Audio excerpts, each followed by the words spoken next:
Gold trusted gold buyers మీరు తాకట్టు పెట్టిన బంగారాన్ని విడిపించి ఈ రోజు ఉన్న మార్కెట్ ధరకు కొనబడను. ఏ ఇంటర్వ్యూలో చూసినా ఎక్కడ చూసినా పానిక్ గా టెన్షన్ గా ఉంటున్నారు ఎందుకు? మేబీ నేను ఇంట్రోవర్ట్ కావచ్చు. ఓకే అంతేనా?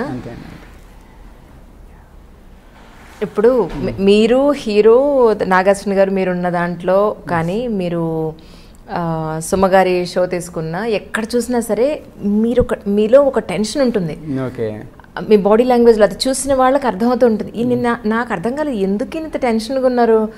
సినిమా హిట్ అయింది, whatever it is, cinema hit అయింది, so you have to be happy కదా. సో ఎందుకు అంత టెన్షన్గా ఉన్నారా అని? టెన్షన్ అంటే మేబీ అంతమంది ఒకటేసారి నన్ను చూడడంతో కాన్షియస్ అయిపోవడం కావచ్చు. ఇప్పుడు మేము కెమెరామెన్ ముగ్గురే ఉన్నాం. అంటే ఇప్పుడు ముగ్గురే అండి, బట్ చూస్తారు కదా చాలా మంది. అవును, మేబీ అనారోస్నెస్ కావచ్చు. సో కాన్షియస్ అయిపోతుంది. Yeah maybe. ఇప్పుడు ప్రశాంతంగా ఉన్నారు ఇప్పుడు? Okay, cool. సార్, సినిమా గురించి మాట్లాడే ముందు ఒక్కసారి మీ ఊరిని, మీ ఫ్యామిలీని, మీ తల్లిదండ్రులను ఒకసారి తలుచుకుందాం. అది మాది, నేను 10th పుట్టింది నారాయణఖేడ్ అండి. 10th వరకు అక్కడనే చదువుకున్నాను నేను. తర్వాత ఇంటర్మీడియట్కి మా ఫ్యామిలీ వాళ్ళు సంగారెడ్డికి షిఫ్ట్ అయ్యారనమాట. ఇంటర్ అక్కడ, తర్వాత గ్రాడ్యుయేషన్ హైదరాబాద్లో. ఏం చేస్తారు గ్రాడ్యుయేషన్? నాది బీసీఏ అండి, ఇది అమీర్పేట్ న్యూ సైన్స్ కాలేజ్లో. ఓకే, సో డిగ్రీ తర్వాత ఇంకా మళ్ళీ ఫర్దర్గా లేదని చదవలేదు. ఇంట్లో వాళ్ళు ఏమన్నారు అప్పుడు? అంటే how come you are into film industry అంటే ఏం చెప్తారు? అంటే అదండి, ఇప్పుడు మనకు ఊహ తెలిసే టైంకి ఒక విషయం చాలా ప్లెజర్ ఇస్తుంది కదా. మేబీ నాకు సినిమాలో చాలా ప్లెజర్గా అనిపించింది. సో అప్పటికి డైరెక్షన్ అనేది తెలీదు, బట్ మూవీస్లో ఉండాలి అనే ఫీలింగ్ అనమాట. తర్వాత కొంచెం క్రాఫ్ట్ అదంతా అర్థమయ్యేసరికి డైరెక్షన్ చేయాలనే ఒక ఆలోచన. మీవి యాక్చువల్లీ ఇంతకుముందు మీరు ఎక్కడ వర్క్ చేస్తారు ఏంటి అని మీకు తెలుసుకుందాం అనే ప్రాసెస్లో నేను నెట్లో కొట్టి చూస్తే కొన్ని షార్ట్ ఫిలిమ్స్ ఉన్నాయి మీవి. ఓకే, యాక్చువల్గా ఐ థింక్ 4 or 5 ఎన్ని చేస్తున్నారు ఇంతకుముందు? మీ ప్రీవియస్ ఎక్స్పీరియన్స్ అంటే డిగ్రీ అయిన తర్వాత సరే ఏం చేద్దాం అనుకున్నారు? మీరు ఎక్కడెక్కడ జాబ్ చేశారు, లేదా ఈ షార్ట్ ఫిల్మ్స్ ఎలా తీస్తారు? ఒక్కసారి ప్లీజ్ ఓపెన్ అప్ అయ్యి మీరు ఓపెన్గా మాట్లాడచ్చు, నో ప్రాబ్లం. డిగ్రీ తర్వాత యాక్చువల్గా నేను సంగారెడ్డిలో 3 years ఖాళీగా ఉన్నాను. నేను అక్కడనే ఖాళీగా ఉన్నాను. తర్వాత నేను హైదరాబాద్కి వచ్చి సినిమా ట్రయల్ స్టార్ట్ చేశాను. ఆ 3 years టైంలోనే నేను ఒక మిస్డ్ కాల్ అనే కామెడీ షార్ట్ ఫిల్మ్ చేశాను నేను. అది నాగేశ్వరికి బాగా నచ్చింది అనమాట. ఇప్పుడు నాకు జాతిరత్నాలు సినిమా రావడానికి కూడా కారణం అదే. తర్వాత ఇక్కడికి వచ్చిన తర్వాత కొంతమంది రైటింగ్ డిపార్ట్మెంట్కి అట్లా పిలిచేటోళ్ళు అనమాట, ఏదైనా సినిమాకి రాయడానికి అట్లా ఇలా. అప్పుడు నాకు గురించి పరిచయం అయ్యాడు ఉయ్యాల జంపాల సినిమా డైరెక్టర్. ఓకే, పరిచయం కావడంతో అప్పుడు నేను ఉయ్యాల జంపాల సినిమాకి పనిచేయడము, అదే బ్యానర్లో ప్రొడ్యూసర్ నాకు పిట్టగొడ అనే సినిమా డైరెక్షన్ చేయడానికి అవకాశం ఇవ్వడము. ఆ సినిమా రిలీజ్ అయింది. ఆ సినిమా అసలు సక్సెస్ కాలేదు. సో దాని తర్వాత మళ్ళీ అంటే గ్యాప్ అనేది రాలేదు యాక్చువల్గా. ఆ సినిమా పోస్ట్ ప్రొడక్షన్లో ఉన్నప్పుడే నాగేశ్వరం కలిశాడు నన్ను. సో ఏ సినిమా చేద్దామనే దాంట్లోనే గ్యాప్ వచ్చిందనమాట. అచ్చా, నాకు ఇప్పుడు బాగా అర్థమైంది నాగార్జున గారికి మీకు ఎలా ప్యాచప్ అయిందో. ఆయన కూడా చాలా తక్కువ మాట్లాడతారు, మీరు కూడా చాలా తక్కువ మాట్లాడతారు, అందుకే ప్యాచప్ అయింది అంటారా మీ ఇద్దరిది? అట్లేం లేదండి, మేము బాగానే మాట్లాడతారు నాగేశ్వరం. అచ్చా, మీరిద్దరు ఉన్నప్పుడే మాట్లాడుకుంటుంటారు, అది సంగతి. అమ్మ వాళ్ళ గురించి ఒకసారి చెప్పండి. ఫ్యామిలీ ఎంతమంది? గవర్నమెంట్ టీచరు, మా అమ్మ హౌస్ వైఫ్, తమ్ముడు గవర్నమెంట్ టీచర్, అక్క గవర్నమెంట్ టీచరే. ఓ, మీరు ఆఖరి సంతానమా? లేదు, తమ్ముడు అని చెప్పా కదా. తమ్ముడు, అక్క మీరు మధ్యలో? మధ్యలో. ఓకే, వాళ్ళిద్దరు గవర్నమెంట్ టీచర్స్, మా daddy government teacher. Okay, so ఇప్పటివరకు అయితే మీ గురించి, మీ సెటిల్మెంట్ గురించి ఇంట్లో వాళ్ళు వెయిటింగ్ అయితే? అట్లేం లేదు, వెయిటింగ్ అంటే ఒక రకంగా ఆల్రెడీ. ఎందుకంటే వాళ్ళు మీకన్నా పెద్ద, మీకన్నా చిన్న, ఇద్దరు ఒక ప్రొఫెషన్లో సెటిల్ అయిపోయారు. So waiting for your settlement actually. ఒక మాట అంటే నేను అంటే వాళ్ళకు ఒక ఇమేజ్ ఇచ్చేసిన నేను మీరు నా గురించి పెద్దగా ఆలోచించాల్సిన అవసరం లేదు, నేను హ్యాపీగానే ఉన్నా అన్నట్టు. వాళ్ళు ఎక్కువ ఆలోచించేవాళ్ళు కాదు నా గురించి. సో అయితే ఒక మాటలో చెప్పాలంటే ఇంతకుముందు మీరు పెట్ట కూడా చేశారు అయితే? ఎస్ అండి, అవును, డైరెక్షన్ చేశాను. ఓకే, ఈ విషయం నిజంగా ఈవెన్ నేను నెట్లో కూడా చెక్ చేశాను, బట్ ఎక్కడ కూడా నాకు దొరకలేదు. So sorry for that. ఒక్కొక్కసారి అంతేనండి, మన ఇంటర్వ్యూ చేయాలనుకున్న గెస్ట్ది కొన్ని డెఫినెట్గా మిస్ అవుతూ ఉంటాం. సో ఆ మిస్ అయిన దాంట్లో ఇది ఒక పాయింట్ అనుకుంటాను మేబీ. సో ఫస్ట్ డైరెక్షన్లో ఇప్పుడు డైరెక్ట్ చేసిన దానికి మధ్యలో మీరు గమనించిన అంశాలు ఏంటి అంటే ఏం చెప్తారు? అంటే సెకండ్ సినిమాకు ఆబ్వియస్గా ఎక్స్పీరియన్స్ అనేది వస్తుంది మనకి. తర్వాత అంటే జనరల్గా ఫస్ట్ సినిమాలో మనం చేసిన మిస్టేక్స్ ఏంటి అనేది మీరు ఎక్కడ గుర్తించారు అనేది? అదేంటంటే ఇప్పుడు మేకింగ్ పరంగా కావచ్చు, షెడ్యూల్ ఎన్ని రోజులు ఎట్లా టైట్ చేసుకోవాలని కావచ్చు, లేదంటే సినిమా థియేటర్లో చూసినప్పుడు ఆడియన్స్కి ఏది కనెక్ట్ అవుతున్నారు, ఏది కనెక్ట్ కావట్లేదని కావచ్చు, ఎడిటింగ్లో ఏది కట్ చేయాలని కావచ్చు, చాలా అన్ని రకాలుగా మనకు ఒక ఎక్స్పీరియన్స్ అనేది వస్తుంది. బట్ మళ్ళీ సెకండ్ సినిమా కూడా తప్పులు జరుగుతూ ఉంటే థర్డ్ సినిమాకి అట్లా కంటిన్యూ అవుతూ ఉంటుంది. రైట్. సో డైరెక్టర్ అవ్వాలని వచ్చారు. ఎస్ అండి, ఎస్. ప్రూవ్ చేసుకున్నారు ఇప్పుడు, అంతే కదా? ఒక హిట్ కొట్టే అంటే ప్రూవ్ డైరెక్టర్ అనే. ఇప్పుడు ఏమనుకుంటున్నారు ప్రజెంట్? ఆపర్చునిటీస్ ఏమొచ్చాయి ఆఫ్టర్ దిస్? అంటే చాలామంది ప్రొడ్యూసర్స్ ఫోన్ చేశారండి, పెద్ద పెద్ద ప్రొడ్యూసర్స్. బట్ నెక్స్ట్ సినిమా వైజయంతిలో ఉంటుంది అనుకుంటున్నాను నేను. అశ్విన్ గారు ఫోన్ చేసి సినిమా చేద్దామని చెప్పి అన్నారు నాతోనే. సో వైజయంతిలోనే ఉంటుంది మూవీ, స్క్రిప్ట్లు రెడీగా ఉన్నాయి, చూడాలి ఎట్లా వెళ్తుంది అనేది. ఇప్పుడు అప్పుడు పెట్టే కదా, కానీ ఇప్పుడు నిన్న తీసిన జాతరత్నాలుగా రెండు మీ ఓన్ స్టోరీస్ అండి? ఓన్ స్టోరీస్ అండి. సో అంటే మీ ఓన్ స్టోరీస్ మాత్రమే డైరెక్ట్ చేయాలనుకుంటున్నారు? లేదండి, నాకు నన్ను ఎగ్జైట్ చేసే ఏ స్టోరీ అయినా సరే అది ఎవరు రాసి ఇచ్చినా నాకు ఏం ప్రాబ్లం లేదు. కథ, స్క్రీన్ ప్లే వాళ్ళు నాకు క్రెడిట్స్ ఇవ్వడానికి కూడా ఏం ప్రాబ్లం లేదు. నేను ఒక డైరెక్టర్గా నాకు షార్ట్ పెట్టేటప్పుడు నాకు చాలా ఎగ్జైటింగ్గా ఉండాలన్నమాట, స్క్రిప్ట్ కానీ కథ కానీ. సో నాకు ఎవరు ఇచ్చినా ఓకే కథ. నేను చాలామంది అడుగుతూ ఉంటా కూడా, నాకు ఏదన్నా మంచి కథ ఉంటే చెప్పండి అని చెప్పి. నేను వెయిటింగ్, ఏదైనా మంచి కథ వస్తే నాకు డైరెక్షన్ చేయడానికి రెడీ. నేను మొత్తం నేనే రాసుకొని నేనే చేయాలని ఏం లేదు నాకు. అంటే ఎలాంటి స్టోరీస్ మిమ్మల్ని ఎక్సైట్ చేస్తాయి ఇన్ జనరలీ? ఏదైనా అండి, చాలా ఇంటెన్స్గా ఉండాలి. కాకపోతే ఇప్పుడు నాకేంటంటే ఆడియన్స్కి ఒక మంచి ఎక్స్పీరియన్స్ ఇవ్వాలని ఉంటుంది అనమాట. ఇప్పుడు జాతిరత్నాలతో అవుట్ అండ్ అవుట్ లాఫ్టర్ అనేది ఇద్దాం అనుకున్నాము. జాతిరత్నాల సినిమా పర్పసే అది. సో అది ఇచ్చినాము, ఆల్మోస్ట్ క్లియర్ అయింది అనుకుంటున్నాం నేను. అదే నేను ఒక కామెడీ, సరే ఒక డ్రామా సినిమా రాసిన అనుకోండి, డ్రామా సినిమా రాసి ఆల్మోస్ట్ ఇక ఇప్పుడు కామెడీతో ఎంత నవ్వించినో ఆల్మోస్ట్ డ్రామాతో కూడా ఆడియన్స్ని అంతా ఎమోషనల్గా చేయాలనేది, అట్లా అంత ఇంటెన్స్ కథలు రాయాలని నాకు ఉంటుంది అనమాట. రాస్తున్న ఆల్రెడీ ఒక డ్రామా కంప్లీట్గా. సో చూడాలి అది ఎట్లా వస్తుంది అనేది. కమింగ్ టు జాతిరత్నాలు, మీ ఇంటర్వ్యూ చేయడానికి ముందు నేను అనుకున్న సినిమా చూసే చేయాలి, సినిమా చూడకపోతే ఇన్డెప్త్ నేను అడగలేనేమో అనిపించింది. టు బి ఫ్రాంక్, చూసిన వాళ్ళందరూ కూడా చాలా నవ్వుకున్నాం, రిలాక్స్ అయ్యాం, చూడు అనే చెప్పారు. సో మీతో మాట్లాడే ముందు రోజే మూవీ చూసాను. ఇన్ డీటెయిల్గా వెళ్తాను సార్. చెప్పండి. హాల్లో కూర్చున్నప్పటి నుంచి ఇంటర్వెల్ అయ్యేంత వరకు అలా గడిచిపోయింది. సరదాగా నవ్వుకుంటూ సరదాగా వెళ్ళిపోయింది అంతా, మొత్తం అంతా. మేబీ ఇంతకుముందు మన లైఫ్లో జరిగినవి కావచ్చు, మనం ఫ్రెండ్స్తో చూసినవి కావచ్చు, మనం చదువుకునేటప్పుడు మన ఊళ్ళో అలర్చరిగా తిరిగే బ్యాచ్ కావచ్చు, అలా వెళ్ళిపోయింది. ఇప్పుడు మీరు చెప్పింది నాకు అర్థమైంది. కంటెంట్ ఏంటంటే నవ్వించడానికే అని మీరు పెట్టుకున్నారని, నేను కాదని అంటలేదు. బట్ ఈ సినిమా మీరు రాసుకునేటప్పుడు మీ మనసులో ఏముంటుంది యాక్చువల్లీ? ఒక నవ్వించాలనే కాన్సెప్ట్ సరే, ఆల్ ఓవర్గా మూవీలో మీరు ఏం చూపించాలనుకున్నారు? యాక్చువల్గా మేము మూవీ తీసిన ఉద్దేశమే చాలా ఒక డమ్ వరల్డ్ క్రియేట్ చేద్దాం అనుకున్నాం అనమాట. ఒక ఆహ్లాదకరమైన ప్రపంచాన్ని క్రియేట్ చేద్దాం అనుకున్నాము. సో మెసేజ్ పరంగా ఏం లేదండి. ఇప్పుడు నాగశ్విన్ కూడా ఏదైనా సినిమా ప్రొడ్యూస్ చేయాలంటే దీంట్లో ఏం వాల్యూ ఇస్తున్నాం ఆడియన్స్కి అనేది ఆలోచించడం అనమాట.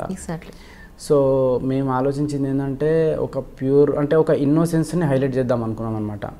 సో తెలియకనే ఆడియన్స్ లోపలికి ఒక ఇన్నోసెన్స్ కానీ, మీరు ఈవెన్ లవ్ ట్రాక్ చూసినా కానీ, సో నాకేంటంటే ఒక సీరియస్నెస్ అనేది తీసేయబుద్ధి అవుతుంది. నాకు సీరియస్నెస్ అనేది ఒక డిసీజ్ లాగా అనిపిస్తుంది అనమాట. మనుషుల్లో సీరియస్నెస్ కావచ్చు. సో ప్రతిదాన్ని చాలా సిల్లీగా చేసి, ప్రతిదాన్ని చాలా కామెడీగా చేసి చేద్దాం అనేది మా ఉద్దేశం, అంతే. ఆ సినిమా వరకు? ఎస్, అంతే అండి, ఈ సినిమా వరకు. ఓకే.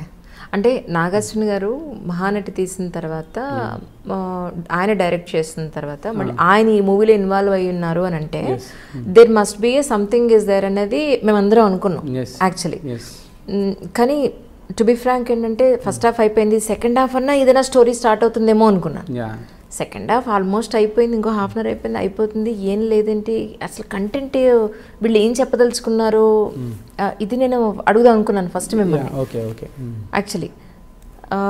టు బి ఫ్రాంక్ అంటే సార్ సినిమా అంతా కూడా జస్ట్ ఏమీ లేకుండా అలా నవ్వుకుని వచ్చేసే టైప్ అనే అనుకునే తీసారా? అట్లా అనుకునే తీసామండి. ఒక అంటే చార్లీ చాప్లిన్ స్టైల్లో అవుట్ అండ్ అవుట్ ఫన్ జోన్లోనే తీద్దాం అనుకున్నాం మేము. అది అనుకున్నట్టే వచ్చేసింది. నాగేశ్వరన్ గారు ఒప్పుకున్నారా మీరు చెప్పినప్పుడు ఆల్ ఓవర్గా? మార్పులు చేర్పులు ఏమీ చెప్పలేదా ఇందులో? లేదండి, మా ఉద్దేశమే అది క్లీన్గా ఒక స్టోరీ కానీ, అంటే ఈ జానర్ సినిమాకి ఏంటంటే ఆడియన్స్కి ఒక స్టోరీ ఇచ్చినా కానీ వాళ్ళ బ్రెయిన్కి ఒక బరువు లాంటిది ఇవ్వద్దు అనుకున్నాం. క్లియర్గా స్టోరీ చాలా ఈజీగా అర్థమయ్యేటట్టు, వాళ్ళ ఎంత లైట్ హార్టెడ్గా చెప్తే, ఎంత లైట్ వేలో చెప్తే అంత హ్యాపీగా అనుకొని మేము అట్లా రాసుకుంటూ వెళ్ళిపోయినాం అనమాట. అంటే ఇప్పుడు కథ అనేది ఇప్పుడు ముగ్గురు డమ్ ఫెలోస్ ఒక సీరియస్ క్రైమ్ ఎదుర్కొంటే ఎట్లా బయటపడతారు అనేది చిన్న లైన్, దాన్ని అనుకొని మేము చేసుకుంటూ వచ్చినాం అంతే. Okay, right. ఇప్పుడు అలా చూసుకుంటే ఫస్ట్ హాఫ్ నుంచి లాస్ట్ వరకు కూడా వాళ్ళ ఇన్నోసెన్స్ని, వాళ్ళ అమాయకత్వాన్ని, ఒక సిటీకి వచ్చి అక్కడ అదంతా మీరు చూపించారు అందులో. ఈ చిట్టి అన్న అమ్మాయి క్యారెక్టర్కి హీరోకి మీరు ఎక్కడ కనెక్ట్ చేశారు అని అంటే, వాళ్ళ మదర్ తన చిట్టి అని పిలుస్తుంది. సో మళ్ళీ తర్వాత వీడే పిలిచాడు, హీరోనే పిలిచాడు అని అక్కడ ఎమోషనల్గా కనెక్ట్ చేశారు. కానీ దానికంట ముందు మీరు ఒక సీన్లో ఒక టిఫిన్ సెంటర్ దగ్గర వీళ్ళిద్దరూ చేస్తుంటే వాళ్ళ ఫాదర్ ఏ చిట్టి చిట్టి అని పిలుస్తుంటాడు. సో ఇక్కడ మరి లాజిక్ మిస్ అయింది కదా. యాక్చువల్గా చిట్టి అని పిలుస్తాడు, బట్ దానికంటే ముందే మన నవీన్ చిట్టి అని పిలుస్తాడు అమ్మాయిని. చిట్టి అని పిలుస్తాడు, తర్వాత ఈ అమ్మాయిని చిట్టి చట్టి అని పిలుస్తాడు. తర్వాత రియాక్షన్ వేయలేదు యాక్చువల్గా. అది ఒక సీన్ ఉండింది, బట్ అది ఎడిటింగ్లో లేచిపోయింది అనమాట. మీరు అన్నది కరెక్టే, యాక్చువల్గా ఒక సీన్ ఉండాలి, బట్ అప్పటికే లెంత్ ఎక్కువైతుందని సీన్ కట్ చేసినాము. ఓకే, మా మ్యూజిక్ డైరెక్టర్ కూడా అన్నాడు సేమ్, దీనికి ఒక సీన్ పెడదాము ఎందుకు తీసేసారని. మంచి అదే. ఓకే, తర్వాత వీళ్ళు వెళ్ళేటప్పుడు ఒక కారు, వచ్చేటప్పుడు ఒక కారు, అది చాలా క్లియర్గా మనకు కనపడుతుంది. సో హైదరాబాద్కి వచ్చేటప్పుడు, హైదరాబాద్కి వాళ్ళు ఎల్లో కలర్ కార్లో వస్తారు, వచ్చేటప్పుడు వాళ్ళు ఆ కార్లోనే తిరుగుతూ ఉంటారు. బట్ కోర్టుకు వెళ్ళేటప్పుడు వచ్చేటప్పుడు వీళ్ళు ఆ క్రైమ్లో ఇన్వాల్వ్ అయ్యే సిచ్యువేషన్స్ అప్పుడు అక్కడ ఒకటి కార్ ఒకటి అదొకటి. అంటే నేనే కాదు, నాకు ఫోన్ చేసిన వాళ్ళు కూడా ఇందులో నువ్వేం పాయింట్స్ గుర్తించావు అనేది చెప్పినప్పుడు ఇది కూడా ఒక డిస్కషన్కి వచ్చింది. అదొకటి. తర్వాత అంటే నేననేది ఏంటంటే, మీరు నవ్వించాలనుకున్నారు, సూపర్బ్ ఐడియా. కానీ బ్రహ్మానందం గారు లాంటి క్యారెక్టర్ని లేదా ఒక పెద్ద పొలిటికల్ లీడర్ని, వాళ్ళకి చాలా బిల్డప్ ఇచ్చారు ఆ పొలిటికల్ లీడర్ కానీ వాళ్ళకి కానీ, బ్రహ్మానందాన్ని కరెక్ట్గా యూటిలైజ్ చేసుకున్నారా మీరు ఒక మాటలో చెప్పాలని అంటే? అసలు ఆయన కోర్టులో ఉండి జస్ట్ ఆయన బ్రహ్మానందం గారు అంటే సూపర్ కామెడీ ఎక్స్పెక్ట్ చేస్తారు. ఫస్ట్ ఆయన ఆన్ స్క్రీన్ మీదకి రాగానే అందరూ నవ్వుతారు, అరే వచ్చారా నాయన ఆయన అని నవ్వుతారు. అలాంటి ఆయనకి జస్ట్ ఒక సింపుల్ డైలాగ్లో అయితే మీరే చేసేసుకోండిరా, మీరే వాది చేసుకోండి, మనం ఎందుకు అనేది తప్ప, ఇక అంటే బ్రహ్మానందం గారు లాంటి కమెడియన్ని ఇందులో సరిగా యూటిలైజ్ చేయలేదేమో అనేది సినిమా విశ్లేషకుల అలాంటి వాళ్ళకి మీరేం సమాధానం చెప్తారు? స్టార్టింగ్ జడ్జి క్యారెక్టర్ బ్రహ్మానందం గారు కాదు అసలు. నేను ఎవరిని అనుకోలే, స్వప్న గారు సడన్గా ఫోన్ చేసి జడ్జి క్యారెక్టర్కి బ్రహ్మానందం గారిని వాడదామా అంటే అప్పటికప్పుడు రాసింది అనమాట అది. ఓకే, సో ముందే బ్రహ్మానందం గారు అనుకొని రాసింది కాదనమాట అది. సో అప్పటికప్పుడు బ్రహ్మానందం గారు అనుకుంటే మీకు బ్రహ్మానందం గారు హీరో ఆయనకంటూ మళ్ళీ సపరేట్ ట్రాక్ వేయాల్సి వచ్చింది. సపరేట్ ట్రాక్ ఏం వేయలేదు, స్పాట్లో దాన్ని అంటే కథ డిస్టర్బ్ కాకుండా రాసింది అనమాట అది. ఓకే ఓకే, ఇంకొక విషయం సార్ ఏంటంటే, ఇప్పుడు మీరు కోర్టుని బేస్ చేసుకుంటూ జ్యుడిషియరీని బేస్ చేసుకుంటూ కొంత సినిమా నడిచింది. సో అలాంటప్పుడు మనం దాని మీద కొంత రీసెర్చ్ చేసి ఉండుంటే మనం ప్రాపర్ మెసేజ్ ఇచ్చి ఉండేవాళ్ళం కదా అని అనిపించింది. ఒకటి ఎక్కడనంటే శిక్ష పడకుండా వాళ్ళకి, ఆ డ్రెస్ ఇవ్వరు, శిక్ష పడకుండా వాళ్ళకి ఆ ప్లేట్ మీద బోర్డు పట్టుకొని వాళ్ళ పేరు అది డీటెయిల్స్ చెప్పరు. సో వాళ్ళకి అందులో శిక్ష పడలేదు, కానీ మీరు అది తీశారు. సో దాన్ని మీరు ఎలా జస్టిఫై చేస్తారు అని అంటే ఇది ఓన్లీ విమర్శకుల కోసమే, వాళ్ళకి సమాధానం చెప్పడం కోసం. అంటే ఇది ఒకటి ఏంటంటే, టు బి ఫ్రాంక్ సినిమా రిలీజ్కి ముందు ఎవరికి అంటే మాకు కూడా సరిగ్గా తెలియదు అనమాట. సో నాకు నేను రీసెర్చ్లో నాకు తెలిసింది మొత్తం అప్పుడు యూనిఫామ్ ఇవ్వరని జైల్లో ఇవ్వరని బట్ నాకేంటంటే ఒక సాంగ్ కావాలి అక్కడ చెంచల్గూడ జైలు సాంగ్ సో దానికోసం వేసిన అంతే సో నేను చెప్పిన కదండి లాజిక్స్ ఏం పట్టించుకోలేను అసలు ఈ సినిమాకి రైట్ యా అంటే as long as people hurt కానంత వరకు ఎంత హ్యూమర్ చేసినా నాకు ప్రాబ్లం లేదనమాట సో ఈ లాజిక్స్ అని నేను పట్టించుకోను అసలు ఓకే అంటే పీపుల్ పర్టికులర్గా బాడీ షేమింగ్ కావచ్చు ఇట్లాంటి ఏమన్నా ఉంటే నాకు ప్రాబ్లం తప్పితే ఈ లాజిక్స్ ఇప్పుడు మీ సినిమా క్రిటిక్స్ అనుకునే లాజిక్స్ వీళ్ళు అనుకునే లాజిక్స్ కానీ ఇవి అసలు నేను కేర్ చేయను అనమాట ఓకే యా అంటే ఆల్ ఓవర్గా మీరు ఈ మూవీ మొత్తం అంతా బయటకు వచ్చిన తర్వాత ఎడిటింగ్ అప్పుడు నాగార్జున గారు కానీ ఎడిటర్ కానీ మీకు కానీ ఎక్కడా కూడా ఇంకేదైనా మిస్ అయ్యామా అన్న పాయింట్ ఎప్పుడన్నా మీరు ఆలోచించారా ఎప్పుడన్నా ఇంకేమైనా మిస్ అయినామా అంటే లేదండి మాకు చాలా సాటిస్ఫాక్షన్ ఉండేది మాకు ఓటీటీలో చాలా క్రేజీ ఆఫర్ వచ్చింది కరోనా టైంలో అయినా కానీ మేము ఫుల్ కాన్ఫిడెన్స్ అనమాట ఇది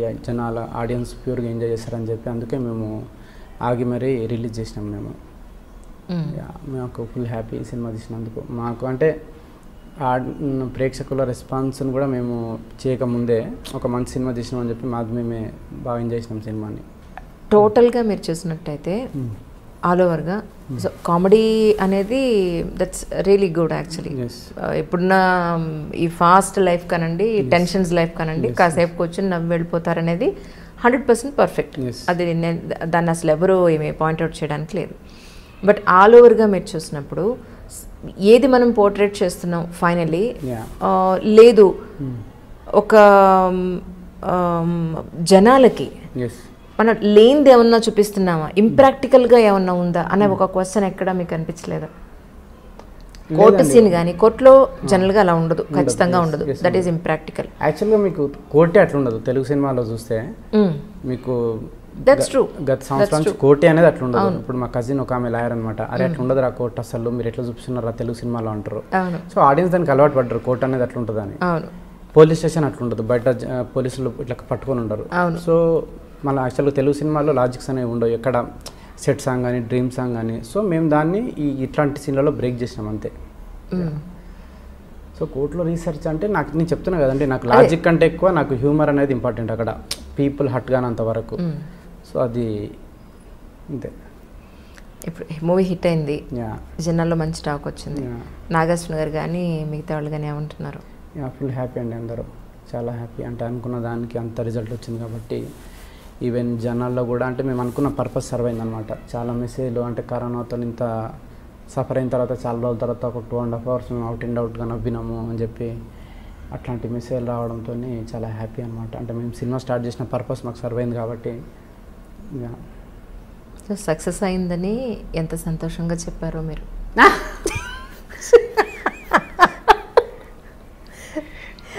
మరి ఇంత ఇంట్రోవర్ట్ అండి మీరు ఎంత సీరియస్ చెప్పారంటే ఎలా చెప్పారు తెలుసా మీరు నేను చెప్పనా సినిమా చాలా సక్సెస్ అయిందండి అందరూ చాలా హ్యాపీ అండి ఓకే లోపల సంతోషపడుతున్నారు మీరు సంతోషం అనేది ఉందండి అది డిఫాల్ట్ అది సినిమాతో సంబంధం లేదు అది మీ హాబీస్ ఏంటి మీరు ఏం చేస్తూ ఉంటారు ఆల్ ద డే యాక్చువల్లీ నా గురించి మీ గురించి తెలుసుకోవాలంది నాకు ఎందుకంటే you or something different than others నాకు బుక్స్ బాగా ఇంట్రెస్ట్ అని చదవడము బుక్స్ బాగా చదవడం ఇంట్రెస్ట్ అదర్ అంటే నాకు ఈ వార్కి సంబంధించి డాక్యుమెంటరీ చూడడం చాలా ఇష్టం సెకండ్ వరల్డ్ వార్ హిట్లర్కి సంబంధించి కానీ అట్లా మ్యూజిక్ వినడం బాగా ఇష్టం ఇట్లాంటివన్నీ చేస్తూ ఉంటాను నేను 24/7 మీ మైండ్ చాలా ఆక్యుపైడ్గా ఉంటుందేమో అని డౌట్ నాకు అంతేనా చెప్పులు వదిలేసి ఎలా వచ్చారు మీరు నాకు ఇప్పటికీ అర్థం కావట్లేదు మర్చిపోయినా సడన్గా ఎక్కడ వదిలేశారు కార్లో ఉన్నాయి కార్లో చెప్పులు వదిలేసి నడుచుకుంటూ వచ్చారు ఫోన్లో మాడుతూ వచ్చారా ఏంటండి కొంచెం ఇక్కడ ఉండరా ప్లీజ్ ఇక్కడే ఉన్నాండి ఇక్కడే ఉన్నారా ఇంకేమన్నా ఆలోచిస్తారు ఏం లేదు ప్రస్తుతానికి మీతోటే నెక్స్ట్ ఇంటర్వ్యూ నాకు ఐడియా ఉంది మీకు 1 hourలో మీకు ఇంటర్వ్యూ ఉంది నెక్స్ట్ ఇంటర్వ్యూ ఆ తర్వాత ఇంకో లేదండి లేదు నేను కంప్లీట్గా తొందరగానే పంపించేస్తాను చాలా కాన్షియస్గా మీ అడిగిన ప్రతి ప్రశ్నకు ఆన్సర్ ఇస్తున్నారు యా దట్స్ ట్రూ సో మీరు చదువుకునేటప్పుడు కానీ లేకపోతే ఇప్పుడు డైరెక్టర్ అయినప్పుడు కానీ నేను ఇలాంటి సినిమాలు తీసి నేను ప్రూవ్ చేసుకోవాలి అని అనుకుని మీ మైండ్లో థాట్ ఏమైనా ఉందా నాకు యాక్చువల్గా అంటే ఫిల్మ్ మేకర్కి ఒక గొప్ప అవకాశం ఉంటుందండి ఇప్పుడు ఒక 2.5 గంటలు ఆడియన్స్ని థియేటర్లో కూర్చోబెట్టి ఒక విషయం చెప్పడం అనేది. సో నాకు ఒక మిడిల్ క్లాస్ వాళ్ళకు లోపల ఉన్న ఇన్హిబిషన్స్ కానీ వాళ్ళు పడే కష్టాలు కానీ అవి వాళ్ళకి వాళ్ళకి ధైర్యం ఇచ్చే సినిమా తీయాలని ఉంటుంది. అదే నాకు సినిమా ద్వారా చెప్పాలని ఉంటుంది. ముందు సినిమాలో అది చేద్దాం అనుకుంటున్నాను నేను. ఇప్పుడు వరల్డ్ వార్ గురించి కావచ్చు, దేని గురించి అన్న అంటే ప్రతిదానికి ఒక సొల్యూషన్, అంటే ఒక ఫిలిం అనేది ఒక సొల్యూషన్ లాగా ఉండాలనిపిస్తుంది నాకు. సో అట్లాంటిది చేయాలని చూస్తున్నా. మేబీ దానికి చాలా నాలెడ్జ్ కావాలి, చాలా స్క్రిప్ట్ రైటింగ్ కావాలి. చూడాలి ఫ్యూచర్లో నా నుంచి అట్లాంటివి వస్తాయేమో. ఫిల్మ్ ఇండస్ట్రీలోకి రావాలని, డైరెక్టర్గా ప్రూవ్ చేసుకోవాలని ఎంతోమంది కృష్ణానగర్లోనండి, ఫిలిం నగర్లోనండి ఎంతోమంది చాలా స్ట్రగుల్ అవుతూ ఉంటారు. అవును. ఒక ఆపర్చునిటీ రావాలంటే అంత ఈజీగా రాదు. ఎస్. మీరు ఫస్ట్ మూవీ, అందులోనూ ఫస్ట్ మూవీ డెబ్యూ మూవీ మీకనే కాదు ఎవరికైనా సరే, అది కమర్షియల్గా హిట్ అవ్వకపోతే మళ్ళీ మన దగ్గరకు వచ్చి సినిమా పెట్టేవాళ్ళు, డబ్బు పెట్టేవాళ్ళు మళ్ళీ మనకి దొరకాలంటే చాలా స్ట్రగుల్ అవ్వాలి. సో మీ విషయంలో ఏం జరిగింది అని అంటే మీరేం చెప్తారు? నాకు అదేం చాలా ఆపోజిట్ అయిందండి. అంటే నాకు జనరల్గా ఫస్ట్ సినిమా ఫ్లాప్ అయితే చాలా ఉంటుంది అనమాట, స్ట్రగుల్ కానీ అది కానీ. నాకు పోస్ట్ ప్రొడక్షన్లోనే నాగేశ్వన్ మెసేజ్ పెట్టిండు, ఇట్లా నేను ఎప్పటి నుంచో నీతో సినిమా వేద్దాం అనుకుంటున్నా, కలుద్దామని. పోస్ట్ ప్రొడక్షన్లో కలిసాను నాగేశ్వన్ని. తర్వాత సినిమా ఫ్లాప్ అయిన తర్వాత మళ్ళీ నాకు మెసేజ్ చేయడేమో అనుకుని నేను. బట్ దాంతో సంబంధం లేకుండా, లేదు మనం సినిమా చేద్దాం అనుకున్నాం కదా అని చెప్పి. దట్స్ నైస్ కదా.